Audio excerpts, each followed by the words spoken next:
Hi there, I'm Mr. Weimann from Pennsylvania, the Lehigh Valley, Pennsylvania, and right now it's January. It's pretty cold outside in the northeastern part of the United States. But believe it or not, it's summer in Antarctica. So while we are experiencing very cold temperatures, the penguins in Antarctica are also experiencing really cold temperatures. Even though it's summer down in the South Pole, it's still super cold.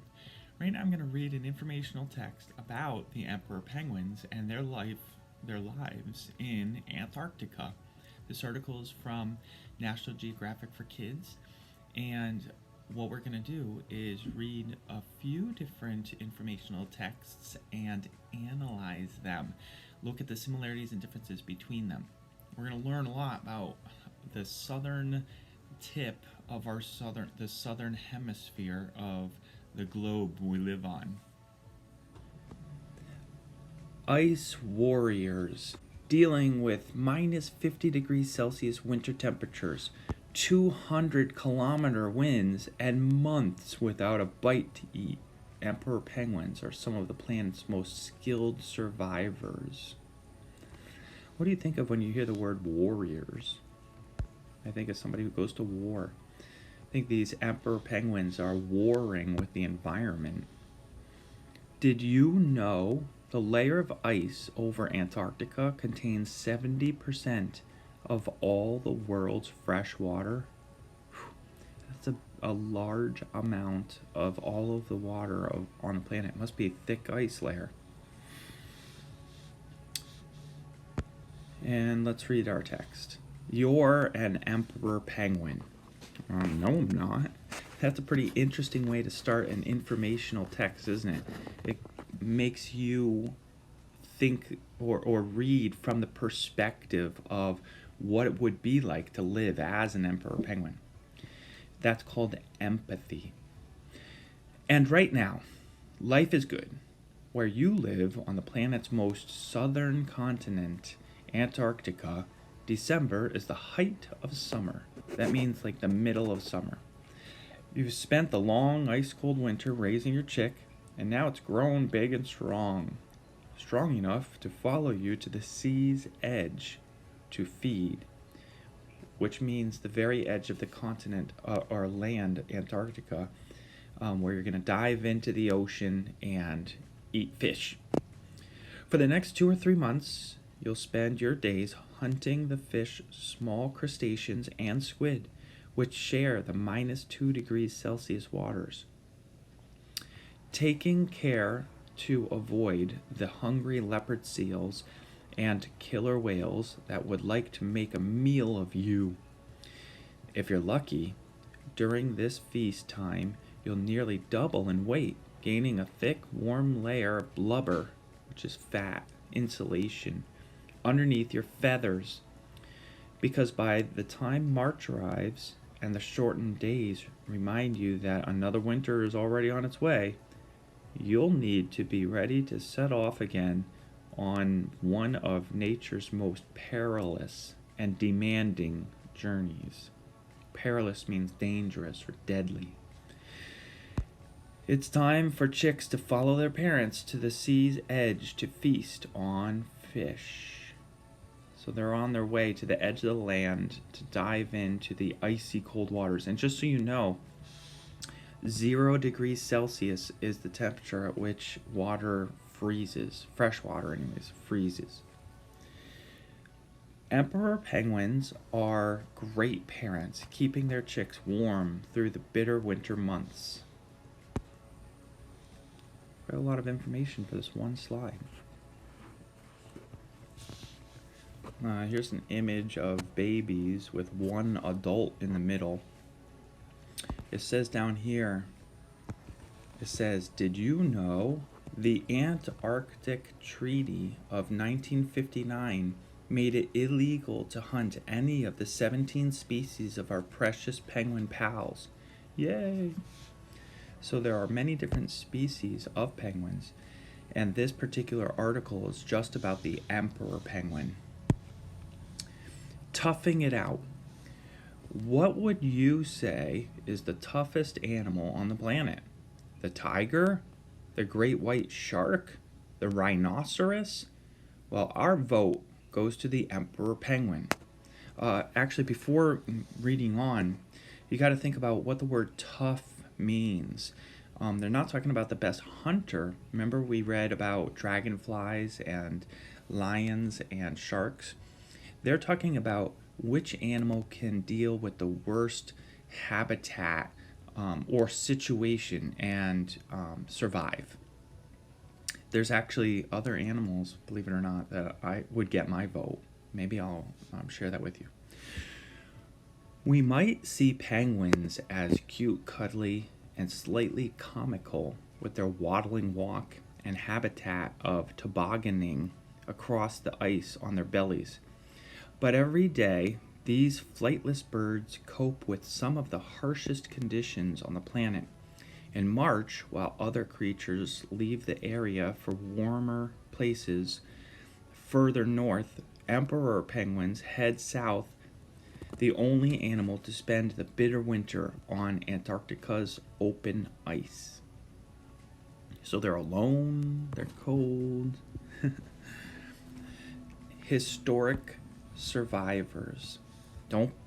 I don't believe anything on Earth has a worse time than an emperor penguin, said the British explorer Apsley Cherry Gerald. He was among the first people to see the world's largest penguins up close as part of Captain Scott's ill-fated expedition to the South Pole 98 years ago. Apsley was so impressed with the super tough penguins, he collected 3 of their eggs and kept them safe all the way back home. And they're still in the collection of London's Natural History Museum today. Impressive penguins. Present-day visitors to Antarctica are just as amazed by the bird's survival skills. The emperor penguins make it look so easy, says Dr. Gerald Weimann, a research professor from the University of California, USA, who has spent 4 decades studying the penguins and their habitat where they live. After watching them for a while, you almost forget how incredible they are. Then the wind suddenly slices through you. That quickly reminds you of what these brave birds endure in their icy world. Almost 60 times the size of the United Kingdom, Antarctica's vast wilderness is for most of the year covered in a layer of ice, which can be more than 4.5 kilometers thick.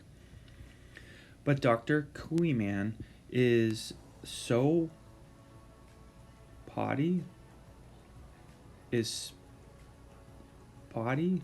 about the emperor penguins. He regularly camps out there for months. Brr. I don't know what the word potty means, but I imagine this might be written by someone from Great Britain because of all of the metric measurements and also the comparing the Antarctica to the United Kingdom. Fighting the breeze. Using clever devices like tiny film cameras, nicknamed critter cams, Dr. Weimann has made some amazing discoveries about the ways the emperor penguins have adapted to their environment. We now know that they're the world's deepest diving birds, reaching depths of more than 500 meters. They can also stay underwater for about 20 minutes. Wow. The emperor penguin's plumage is also vital to their survival. Plumage would be their feathers. Denser than any other birds, they have 15 feathers for every square centimeter of skin. The short feathers have fluffy down, smaller, softer feathers close to the base. This creates a double layer of insulation, which bristles up to trap air. Warmed by the bird's body, the air acts like a puffer jacket, keeping the penguins toasty. All right. Here are 5 feathery facts. Pick up those extremely cool emperor. Oh, you know what they're doing here with the text? They're making it seem like you're so cold you're stuttering. Pick up these extremely cool emperor penguin facts. That's what they're doing. 1. They are the largest of all the penguin species, growing up to 115 centimeters tall, about the same height as a 5-year-old kid. 2. Emperor penguins can live for 20 years or so, and in some cases even reach 40. 3. Every summer the birds molt, replacing all their feathers with nice new ones. This process takes just over a month. 4.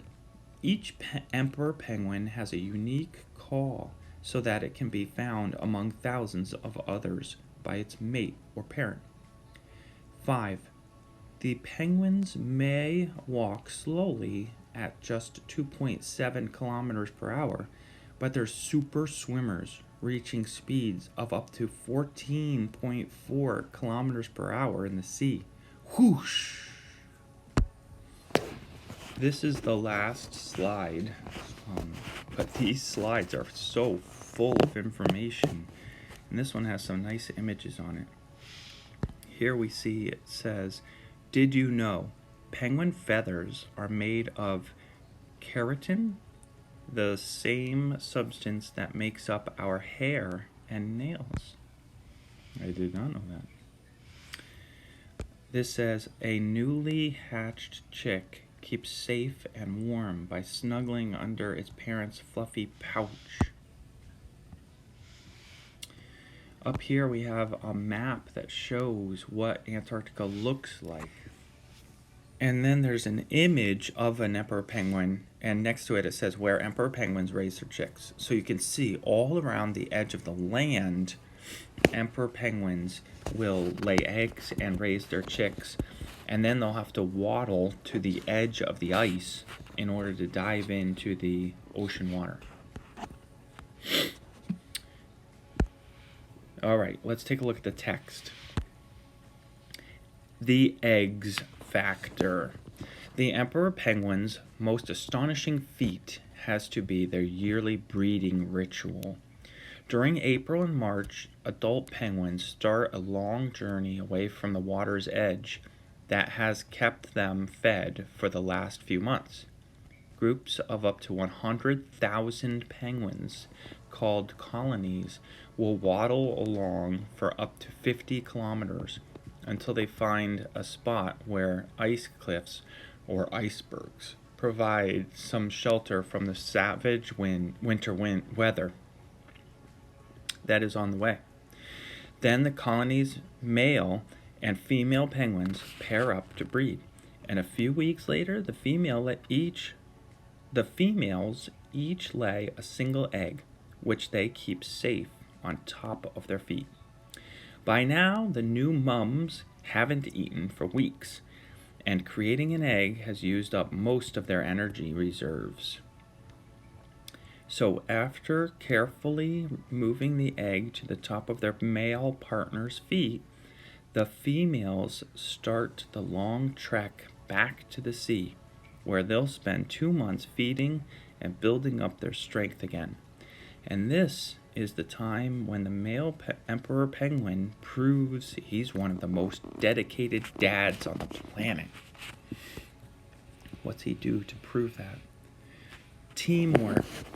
As the sunlight hours dwindle to just 4 hours a day, winter's harshest conditions bite down.